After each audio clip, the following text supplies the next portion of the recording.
A maconha, ou cannabis, é uma droga facilmente encontrada em qualquer lugar do mundo. A planta tem substâncias psicoativas como o THC e o canabidiol, que podem dar origem a medicamentos. Recentemente, o uso dessas substâncias para tratamento de doenças e fins religiosos trouxe uma velha pergunta à tona: o que torna a droga legal ou ilegal? Em seu trabalho de conclusão de curso, Pedro Mariani, Rony Meirelles e Maurício Souza realizaram o documentário Usuários, trazendo o uso da maconha sob os aspectos religioso, medicinal e recreativo. Confira a entrevista com os realizadores e assista o documentário a seguir. Nosso objetivo inicial era fazer um documentário sobre a perspectiva do usuário de maconha e tentar, a partir dessa perspectiva, a partir da imagem projetada no documentário, da perspectiva da vida, da visão do usuário sobre a questão da proibição e de todas as implicações para ele, mostrar para as outras pessoas o quanto o debate é importante e, ao mesmo tempo, mostrar o quanto é prejudicial para a sociedade a questão da proibição e a falta de debate sobre isso em si. Desmistificar essa questão do usuário ser aquele cara de dreadlock, ser o cara que fica lesado o dia inteiro, que não trabalha, tirar um pouco esse estereótipo desse tipo de pessoa, mostrar que são pessoas normais, que as pessoas normais também consomem substâncias, por mais que ela seja ilícita ou lícita, as pessoas consomem. As pessoas tomam Rivotril, se entopem de remédios porque eles são legais. E se a pessoa quis buscar uma alternativa, homeopatia, né? Podemos dizer que pode ser um tratamento homeopático. Ela tem esse direito também, o direito individual de cada um de escolher os caminhos que quer seguir, entendeu? A princípio a gente escolheu o medicinal, o recreativo e o religioso, porque são os mais evidentes que a gente encontra no dia a dia. O uso religioso de substâncias é aceito para o vinho, por exemplo, para o Santo Daime, por exemplo, e a maconha é utilizada religiosamente pelos Rastafari e não deixa de ser uma substância para uso religioso. A nossa Constituição prevê esse tipo de uso. O medicinal que é o mais importante, tanto que há pouco tempo a Anvisa está liberando a importação do CBD, que é um dos princípios ativos da cannabis sativa, que a Anvisa está liberando após um vídeo que saiu de uma menina que tinha ataques epiléticos mais de 60 por dia, e após o tratamento com o CBD, que é uma das substâncias, ela diminuiu praticamente a zero. Por parte dos entrevistados, eu acho que houve um pouco de receio, sim.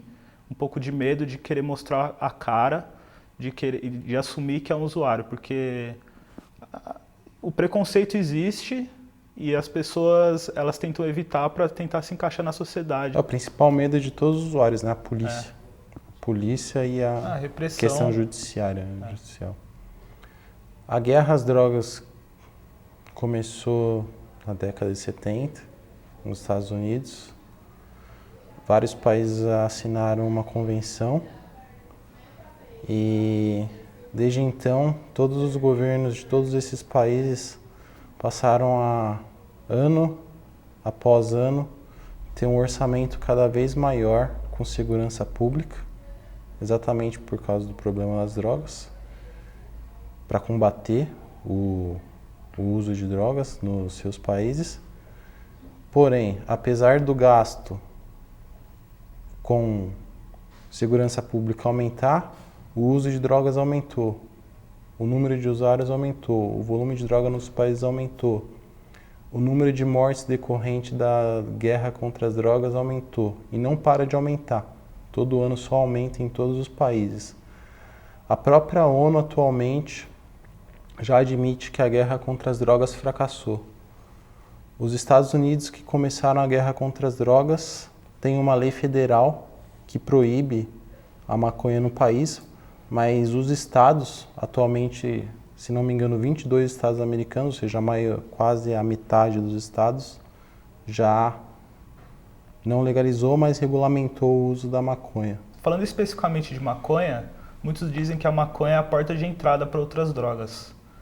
Mas todo mundo sabe que não é a maconha, e sim o traficante que é a porta de entrada. A questão do cara ter que ir até o traficante para consumir a maconha, seja ela por qualquer motivo, isso já é o contato com esse tipo de profissional, desse tipo de gente que tem as outras substâncias com ele, que faz um usuário de maconha chegar até o crack. Isso não é lei, isso é raro, inclusive. Quem busca maconha não busca crack, porque são drogas totalmente diferentes. E se a gente for comparar, a indústria farmacêutica também tem um pouco de medo, né, dessa legalização. Porque, sim, querendo ou não, a indústria farmacêutica ela está empurrando milhões de substâncias goela abaixo da população, de todos, seja em forma de qualquer tipo de remédio, desde um analgésico até um Rivotril. E a maconha, que tem diversas milhões de aplicações medicinais, ela não sequer é estudada por conta dessa proibição. O álcool é muito pior do que a maconha, na questão de familiar, na questão da sociedade, e é uma droga legal. A atual classificação das drogas é totalmente equivocada. Sim, várias revistas científicas já fizeram publicações, revistas científicas super respeitadas já fizeram publicações dizendo que a maconha é muito menos letal de todos os pontos de vista para a saúde do que o álcool e o tabaco, por exemplo. Mas ninguém fala na proibição do tabaco ou na proibição do álcool. Por quê?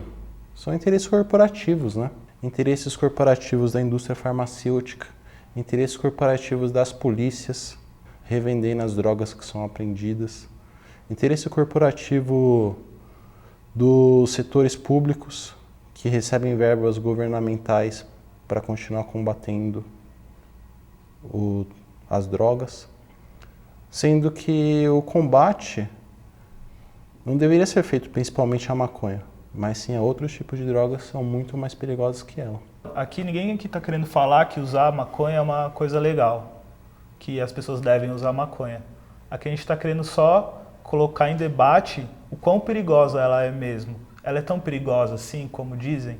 Ela é tão prejudicial à saúde, assim como ela diz? Ela não tem um benefício que pode trazer à sociedade, ao ser humano? O fato não vai mudar. As pessoas usam a maconha há séculos, há milênios e continuarão usando. A proibição é boa? A proibição é ruim?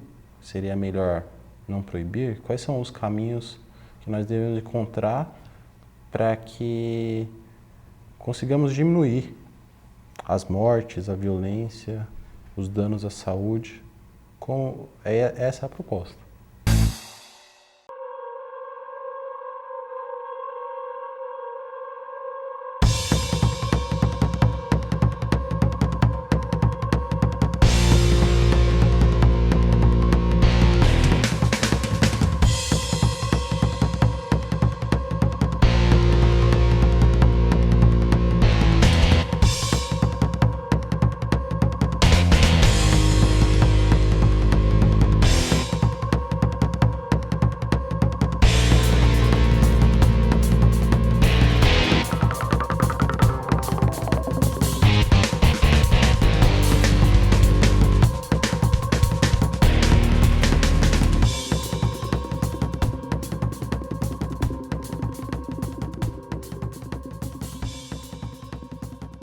Bom, meu nome é Aldors, eu moro na região sudeste do Brasil. Estava trabalhando há 2 meses atrás na área de construção civil, mas eu acabei saindo dessa área aí e decidi voltar para o ativismo em prol da legalização da maconha.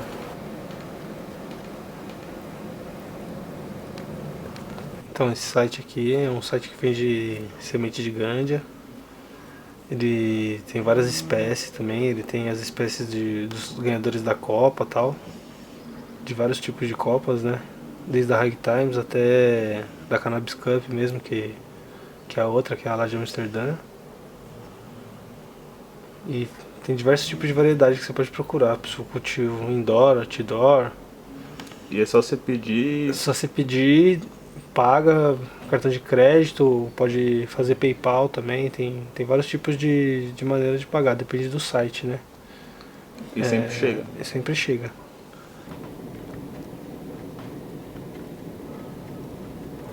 Olha, meu medo, primeiro de tudo, é inclusive com funcionário, né, que trabalha em casa, porque a gente nunca sabe qual que é a maldade de cada pessoa. De repente, às vezes a gente é um pouco grosso com a pessoa e a gente tem o medo da pessoa usar o fato do teu cultivo contra você. Às vezes você tem algum amigo que você acha que é teu amigo, não tem certeza se essa pessoa pode crescer o olho no teu cultivo e de repente te caguetar pra polícia, ou sei lá, ficar comentando para outras pessoas até que vai chegar no ouvido de alguém. Então meu medo é esse, eu deixo meu cultivo um pouco mais discreto.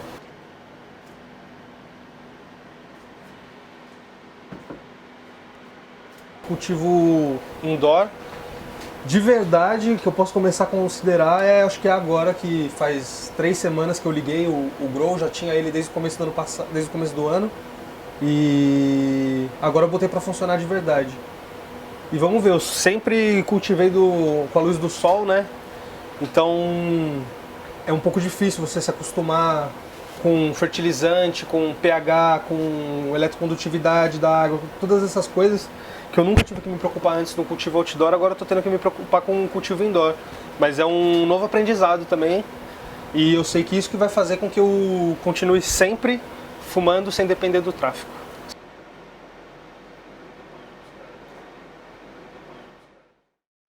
E disse Deus: eis que vos tenho dado toda a erva que dá semente, que há na superfície da terra, e toda árvore verde que dê fruto, e da árvore que dê semente, sirva-os de alimento.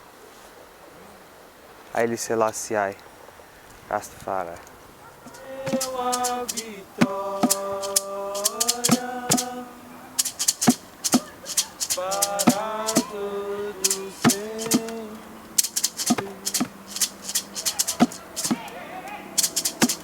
Aliás, Selassie, já. Rastafari.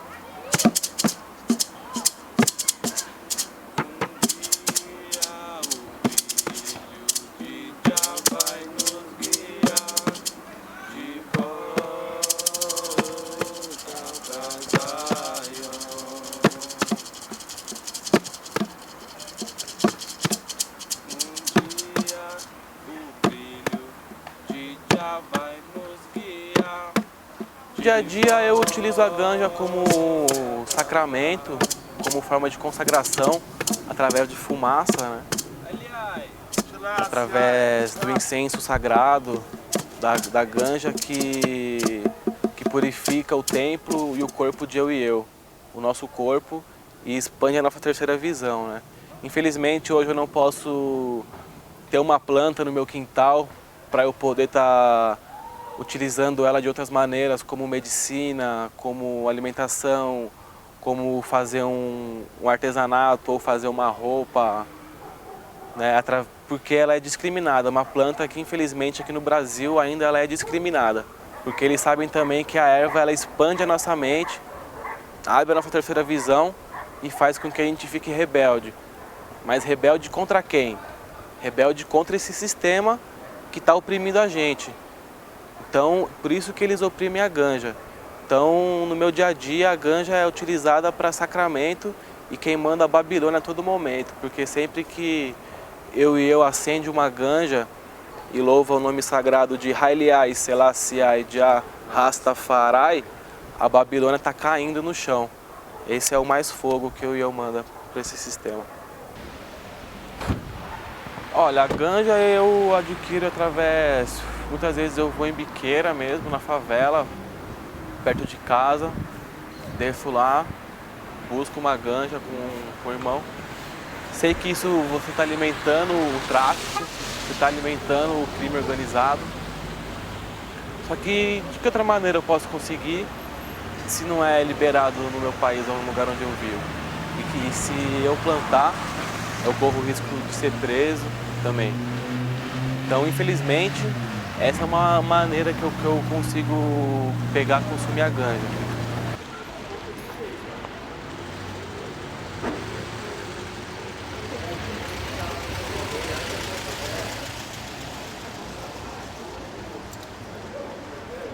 Missão completa. Vamos ver agora.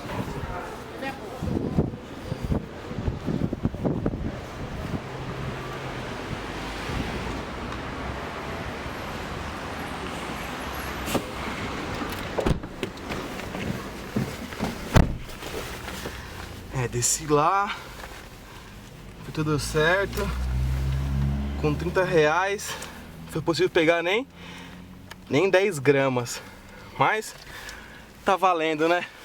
Mostra aí. É o que tá tendo pra hoje. Vem aqui no plastiquinho, ó, você vê que é revolucionário até. Não é tão boa não. Eu tinha uma pessoa, uma mulher, que era enfermeira, e ela me fornecia de boa qualidade, com preço justo. Mas ela foi presa no começo do ano, denúncia, porque ela fornecia para vários pacientes. E ela foi presa, daí começou minhas dificuldades. Onde é que eu vou comprar? Eu preciso, como é que eu vou usar? Você entendeu? Em 2007, eu descobri que estava com câncer. E como... é uma doença, assim, assustadora, né? Você fica... O que eu vou fazer, né? É difícil um diagnóstico desse. Mas, tudo bem, você tem que procurar alternativas. E uma das alternativas que eu já conhecia, eu nunca perdi o contato com a maconha. Eu sempre gostei de estudar, ver notícias, eu não era ativista, mas sempre estava por dentro. Então estudei um pouquinho mais, fui com os meus familiares conversar com médicos do hospital e eles apoiaram o tratamento. O que eles falaram para a senhora? Como foi? Eles falaram, eu não conversei com todos os médicos, é uma equipe grande, mas com todos que eu conversei, foram unânimes em dizer que seria ótimo eu usar. Eles não podem falar. Eles podem até perder o CRM, pode complicar, nenhum médico pode atestar. E eu, lógico, jamais vou falar aquele médico, citar um nome, entendeu? Mas todos que eu conversei, psicólogos também, foram unânimes em dizer que para eu usar, que ia me ajudar muito. E realmente me ajudou muito. Eu já tô, digamos que, 9 meses fumando direto, que é meu, só que como estava acabando o que eu tinha, para não ficar numa escassez no meio de entre safra, tal, com essa colheita aqui, eu preferi recorrer, infelizmente, ao tráfico de novo, para não ter que ficar sem, porque é a única maneira que a gente pode ter. Ou é plantando, se arriscando, ou comprando, se arriscando também. Essa daqui, ó, é uma cruza minha. Na verdade, eu não posso nem dizer que é cruza, porque foi meio que um acidente que aconteceu lá no Grow, que um macho acabou polonizando uma fêmea, e eu guardei as sementes durante um tempo, e esses dias eu achei ela de novo guardada na gavetinha. O problema é que, como foi no começo do ano que eu colhi o budzinho que eu tirei a semente, eu não consigo lembrar qual que é, porque eu não anotei o nome na época. Essa daqui é uma Tizzy Kush. Agora também tem 6 clones dessa daqui. Essa daqui é a OG Kush. Ela é uma genética muito conhecida nos Estados Unidos. O significado dela de OG significa Original Gangster Kush. Quer dizer o que, né? A maioria dos gangsters dos Estados Unidos gostam dessa genética, fumam ela, por isso que foi dado esse nome da Super Lemon Haze, que é uma genética super conhecida também lá em Amsterdã. É uma genética que falam que realmente tem cheiro de limão, gosto de limão e brisa de maconha. uma estufa de... é uma mini estufa, né, de germinação de sementes, ou para a gente também tirar muda, né? O que a gente faz? A gente tira um galinho aqui, que daqui a pouco ele vai estar maior, ele vai estar como se fosse uma outra planta, né? Aí, então a gente pega uma espuma fenólica, um outro tipo de substrato inerte, coloca ele até criar raiz. Criando raiz, a gente passa para um tipo de vasinho um pouco maior e começa a dar mais nutrientes para elas, para começar a crescer e crescer como se fosse uma nova planta, né? E render os mesmos frutos que a antecessor gerou. Por isso que ela é chamada de clone. A ganja ela é uma purificação espiritual, né? Pois quando você está fumando a ganja, você está limpando o seu corpo de espíritos negativos, de espíritos pesados, de cargas ruins. Porque a planta, a ganja, ela é uma erva que nasce com toda a humildade, com toda a simplicidade. E ela é algo natural, algo que quem criou foi Jah, foi Deus. Então, quando você está fumando a ganja e você está utilizando essa ganja para um fim onde a sua mente está sendo libertada, onde você está atingindo uma consciência, então isso já te purifica. Né? Diferente de quando alguma pessoa fuma uma ganja, consagra uma erva para ficar loucão, para ficar inconsciente.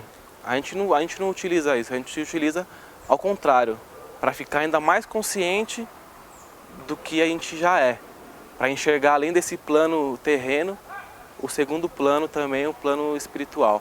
Quase todos os momentos são bons momentos para usar. O lado recreacional dela é imenso, tá ligado? É infinito, você pode usar para tudo que você quiser e sem se preocupar. Eu fiz químio, fiz rádio. Então, você fica num estado, você não consegue comer, você não consegue dormir, dores horríveis, assim, não dá para descrever, entendeu? Dores horríveis. E a maconha, enjoos também, que você tem, falta de apetite. A maconha, quem conhece, ou mesmo pesquisa, quem não conhece, ela aumenta o apetite. Ela tem um efeito analgésico, ela melhora muito a dor, porque ela relaxa, entendeu? Falta de sono, você não consegue dormir com dor, vomitando, passando mal. A maconha ajuda no sono também. Então, melhorando esses sintomas, reduzindo os efeitos colaterais de uma quimioterapia, que você fica o dia inteiro deitado, jogado numa cama, ou vomitando, tem remédio, mas não é o suficiente. A maconha atua muito nisso. Então, reduzindo esses sintomas, você comendo melhor, dormindo melhor, sabe? O teu humor melhora. E com isso, o paciente sai do foco da doença. As famosas viagens, entendeu? Então você sai daquele foco da doença. Você começa a abrir uma tela mental, você começa a ver tudo de bom, entendeu? Teu humor fica legal. E isso ajuda muito na cura. O Grohon ajudou bastante a aprender, cara, porque foi aqui que eu comecei a entender por que não dava certo as coisas que eu fazia, por que a terra que eu usava não dava, por que eu jogava um tipo de fertilizante que eu não sabia nem o que tinha dentro dele, não funcionava, porque ele não era específico para cada fase dela. E aqui eu pude aprender tudo isso. Aqui foi a escola que eu tive para conseguir tirar os meus frutos hoje. Então são 7 anos aqui se dedicando, lendo bastante, para hoje conseguir colher alguma coisa.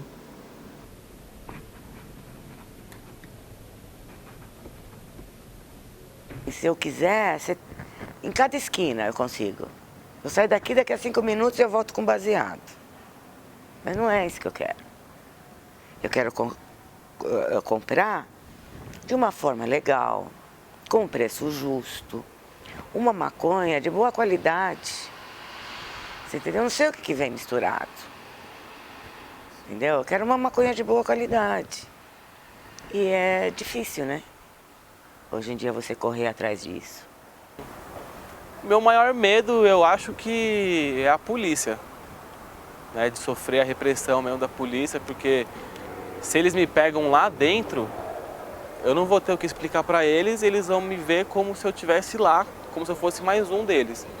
Então eu acho que isso é um risco grande que eu corro, né, por ser preso ou por tomar um tiro, por morrer por isso. Né, eu posso estar indo lá, descer na biqueira e tomar um enquadro e o polícia vir querer pesar na minha e me levar para DP. Né, então eu acho que o maior risco que eu corro mesmo, o meu maior medo é de trombar um camburão da PM para biqueira. Eu não planto na minha casa um negócio que vai fazer bem para mim, porque eu tenho medo. Você entendeu? Eu tenho minha família, eu não vou expor minha família a isso. Eu tenho medo que entre alguém e se eu tiver uns pezinhos, os caras me levam em cana. Tem tanta injustiça acontecendo por aí. Então eu tenho esse medo, sim. Mas, por exemplo, de eu ir Infelizmente, às vezes tem que ir num lugar buscar, se alguém me pegar, é meu remédio. Sabe? Se me pegar na minha casa, como eu te falei, se eu plantar, vou comprometer outras pessoas, entendeu? Mas se eu sair e alguém me pegar com meu remédio na bolsa, vai ser difícil alguém tirar, entendeu? Eu preciso disso.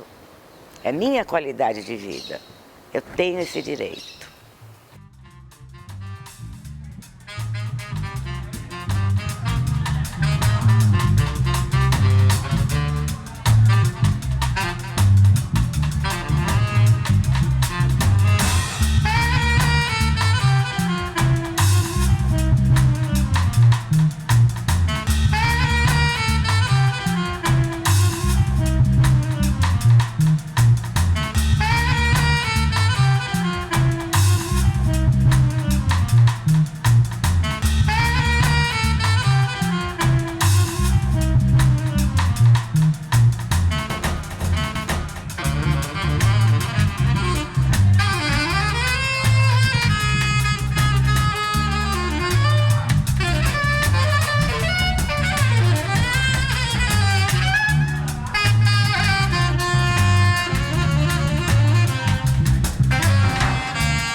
O Comunicantes fica por aqui. Até o próximo programa.